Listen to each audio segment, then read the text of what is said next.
Pasta জেনোভেজে করছি। নাম complicated লাগছে বাট হচ্ছে অনেক সিম্পল। এটাতে কোনো রকমের মিট ইউজ করা যেতে পারে, হোয়াইট মিট, রেড মিট, যেটা অ্যাভেলেবল আছে, যেটা আপনারা খান। তো আমি অলরেডি এটা কী করেছি, অলরেডি আমি ম্যারিনেট করে রেখেছি, কারণ কি ম্যারিনেটে একটু টাইম লাগে। তো আমি এটা 2 ঘন্টা আগে চিকেনকে ম্যারিনেট করে রেখেছি। চিকেন, মাটন, কোনো মিট ইউজ করতে পারেন বা দুটো কম্বাইন করে ইউজ করতে পারেন। তার জন্য পেঁয়াজ আমি 3 থেকে 4 পেঁয়াজ নিয়েছি, আর থিনলি স্লাইস করেছি, লম্বা লম্বা করে কেটেছি। আলু নিয়েছি, এইভাবে ডাইস করে নিয়েছি আলুকে, রসুন, আর কোনো রকমের পাস্তা ইউজ করতে পারেন, আমি প্যানেটা ইউজ করছি। দেখি আমাকে এটার জন্য একটা ডিপ প্যানের মতন চাই, মানে ডিপ কড়াই, যেটা কড়াই আমরা বলি, একটু ডিপ হতেন, ফ্ল্যাট প্যানে হবে না, কেন কি এটাতে কুক করতে হবে, গোটা মাংস দিয়েছি সেই জন্য।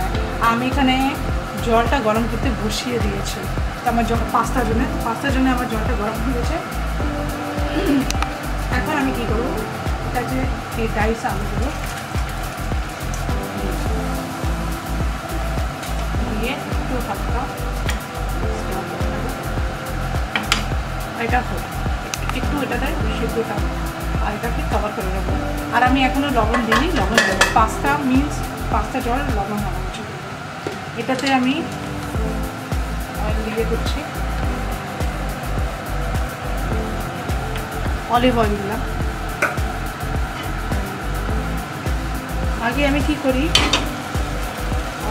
পেঁয়াজ দিই, রসুন দিই, কিন্তু এটাতে আমি আগে দেবো এই ম্যারিনেটেড চিকেনটা। চিকেনগুলো আমি সব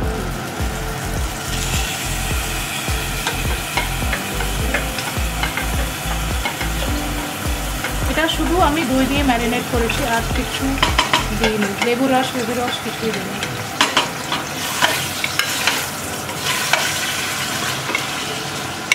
ট্রেডিশনালি ওরা এটাতে বেকন দেয় চপ করে বা পঞ্চায়েতা দেয়, কিন্তু যারা খায় তারা দিতে পারে।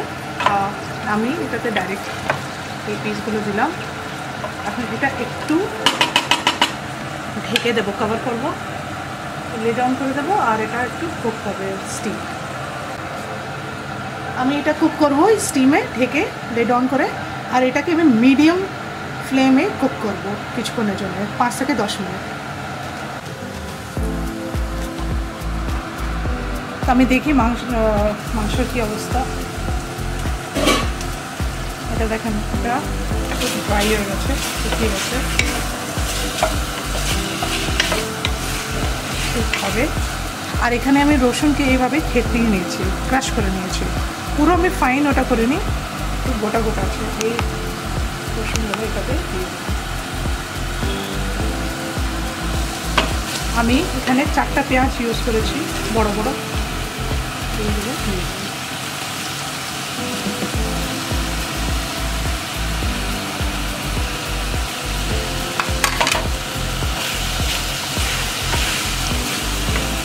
আর এখানে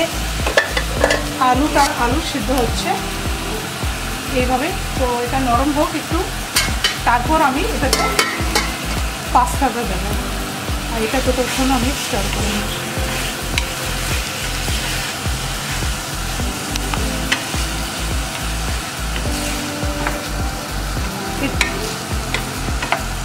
এটা স্লো কুক হয়, মানে এটা ওরা এরকম ট্রেডিশনাল যখন ওরা কোনো মিট দিয়ে করে তখন 3 থেকে 4 ঘন্টা কুক করে, আস্তে করে, কিন্তু আমি একটু তাড়াতাড়ি করছি।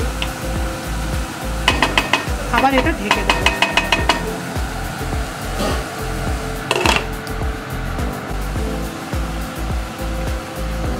আমি সবসময় বলি পাস্তা ওয়াটার সল্টি হওয়া উচিত, তো আমি একদম সল্টি ওয়াটার দিই, নুনা জল আমি ভরে 3 চামচ দিলাম, একটু মিশিয়ে দিলাম। আর পেনি পাস্তাটা ইউজ করছি আজকে, তো পেনি পাস্তাটা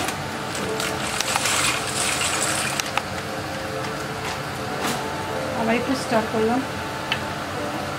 এটা 12 মিনিট লাগবে, 12 থেকে 14 মিনিট, 12 to 14 মিনিটস লাগবে।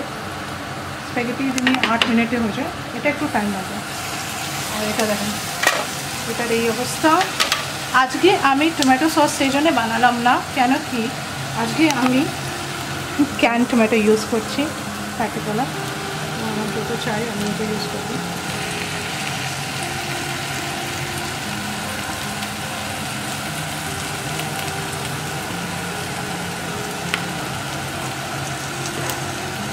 আর এটাকে ভালো করে মিক্স করে দেবো।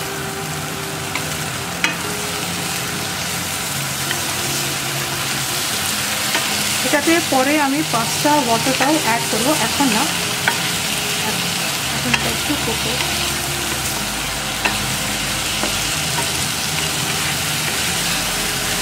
আপনারা চাইলে ফ্রেশ টমেটো সসের রেসিপি আমি অনেকবার শেয়ার করেছি, ওটা দেখতে পারেন।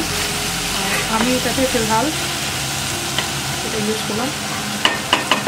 এখন এটাকে অ্যাগেন আমি ঢেকে দেব।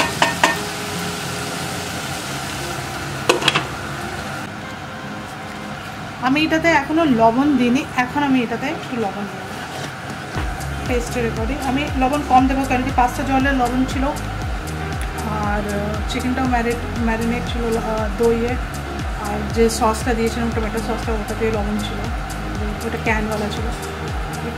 একটু লবণ দিলাম, বেশি দিচ্ছি। আর এটাতে চিজ পরে আমি চিজ ইউজ করছি না, আমি একটু চিলি ফ্লেক্স দিলাম আর একটু হার্বস দিলাম। আর কি করব, তো মেয়ো আর চিজের সাবস্টিটিউটে আমি এই দুধটা ইউজ করছি। এটা ন্যাচারাল ক্রিমিনেসটা নিয়ে আসছে।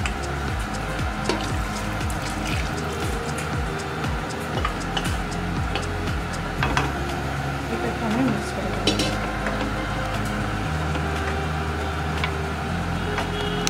সেটা পাল্টে গেল। এখন এটাকে আবার আমি হাফ অ্যান আওয়ারের জন্য কুক করবো, কেন কি এটাতে একদম মিট একদম মানে মিশে যাওয়া উচিত, এইভাবে এটাকে কুক করবো। এটা আবার আমি লিড অন করে দেবো। আর 8 ঘন্টা থেকে 1 ঘন্টা এটা হবে। এটা বললাম না, এটা স্লো প্রসেস হচ্ছে।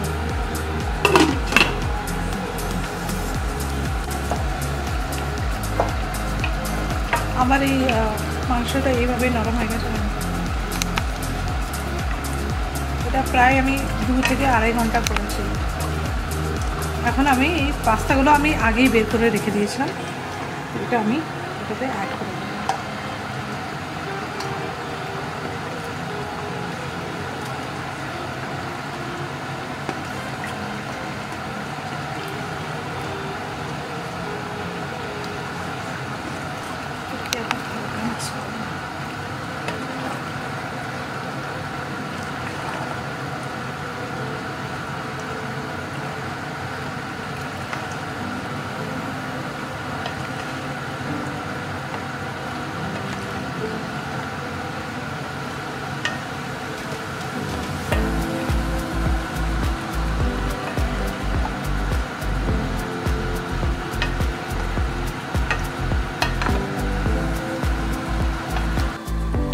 এইভাবে এটা রেডি হয়ে গেছে।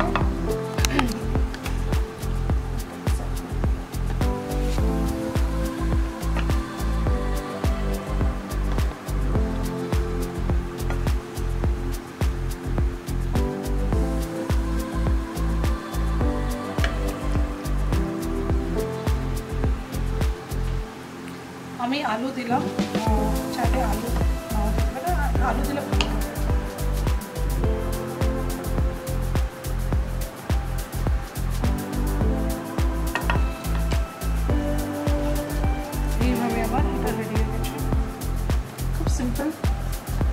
ज़्यादा टाइम लगे मीट के कट करते टाइम लगे।